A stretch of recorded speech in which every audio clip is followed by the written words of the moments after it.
India has long been considered a key player in the evolving geopolitics of the Indo-Pacific region, especially as tensions rise with China. Now recently, Japan's newly appointed Prime Minister Shigeru Ishiba, he proposed this idea of the creation of what would be known as an Asian NATO, a powerful alliance of the Asian nations that would counterbalance the influence of China. But surprisingly, India was not on board. So, what is this whole idea of an Asian NATO?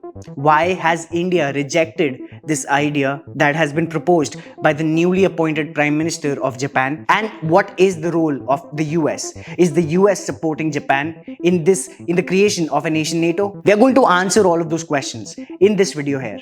So please stay with us till the end. So, Shigeru Ishiba was recently appointed as the new Prime Minister of Japan after the previous Prime Minister Fumio Kishida stepped down. Now, PM Ishiba was previously the Defense Minister of Japan in 2007 and 8 and was also the Director General of the Defense Agency of Japan. And not only that, he's also been known as the Defense Otaku, meaning defense nerd or defense geek, because of his interest in military and defense. PM Ishiba introduced this whole idea of an Asian NATO based on the current circumstances, the current situations that are taking place specifically in the Eastern European region between Russia and Ukraine. Now, as per him, the creation of an Asian NATO is necessary to counterbalance the forces of China, Russia, and North Korea. Now, according to him, the ongoing Russia-Ukraine war actually pushed Ukraine on the sideline because Ukraine was not a part of NATO. And that is why even the US said that since Ukraine was not part of NATO, the US and the NATO countries, they had no obligation to protect or to defend Ukraine. But as we know that is not the case. The US as well as the European Union countries, the NATO specifically, they've provided billions of dollars worth of donations and funds to Ukraine. They've donated over $200 billion. Nonetheless, PM Ishiba's idea was that since Ukraine was not part of NATO, it couldn't defend itself, and what happened to Ukraine could happen to another territory in Asia, which is Taiwan. And instead of Russia over here, the aggressor would be China. Now, as per PM Ishiba, he believes that in order to defend territories like Taiwan from countries like China, it is important that an Asian NATO should be in place so that there could be a mutual defense agreement that could help territories like Taiwan in case China decides to invade Taiwan. Now, PM Ishiba also recognized the recent military agreement between North Korea and Russia. And he also said that on top of this agreement, this military agreement between Russia and North Korea, if China were to add its military might as well as its nuclear strength, then the military systems that have been put in place by the US in the Indo-Pacific region, they would not be of any use. So this is the whole idea behind the creation of an Asian NATO. Now, when we talk about the alliances of Japan, the US-Japan alliance is right at the top, followed by quasi-alliances of Japan with countries like Australia, Philippines, India, South Korea, and the UK. PM Ishiba believes that with the US being at the center of the creation of this Asian NATO, if the US is placed at the center, then with the help of the US, all the other countries could play a major part in the creation of an Asian NATO. These countries, indirectly or directly, they could be a part of the mutual military agreement of Asian nations. That is only going to happen if the US is actually going to let it happen. Now, Japan is already sharing a strong alliance with the US, and not only that, but it is also part of Quad, which is a group of the US, Japan, Australia, and India. And the US and Japan, they're together, they're strengthening their ties with South Korea. So it is not like Japan is all alone in the region. Japan has strong allies. So this is where PM Ishiba stands at when it comes to the creation of an Asian NATO. However, the biggest roadblock over here is not that India has rejected this proposal,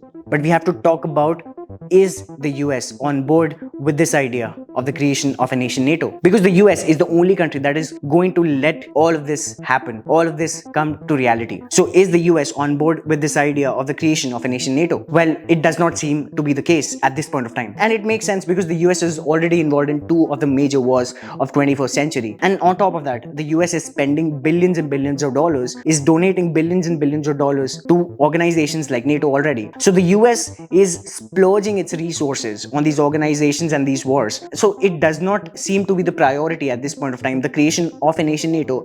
And the US has clearly said that it is too early for the creation of a nation NATO. So the US does not seem to be on board with this whole idea. And the US has said that instead, the US is going to fund and build more infrastructure into the already existing institutions in the Indo-Pacific region. When we talk about India, India has rejected this proposal too, as I mentioned earlier, but not because of the same reasons as the US. India's foreign minister, S. Jaishankar, said that India does not share the same vision as Japan's prime minister, and India does not have the same architectural structure in mind. Because India has never had a treaty ally like Japan does. When we look at the relationship between Japan and the US, they have stronger ties. Both of them are one of the closest allies in the world, and India has never had such a relationship with any country. India does not follow that foreign policy, so it doesn't make sense for India to be a part of such an organization or to endorse such an organization. Even though India wants to counterbalance the growing influence of China, that is not going to have any effect on the already existing strategic ties between India and Japan. And that does not also mean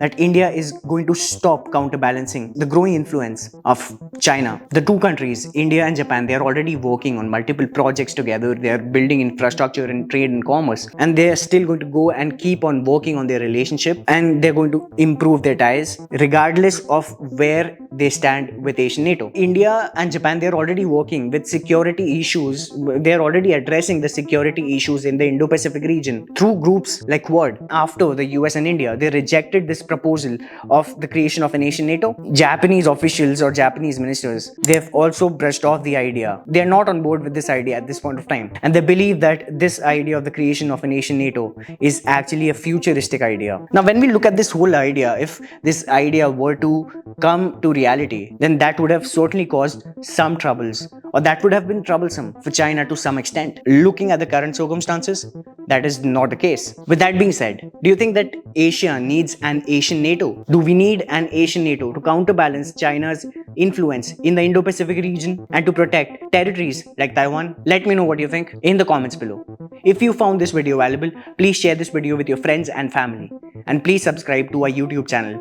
Thank you for watching this video and have a great day.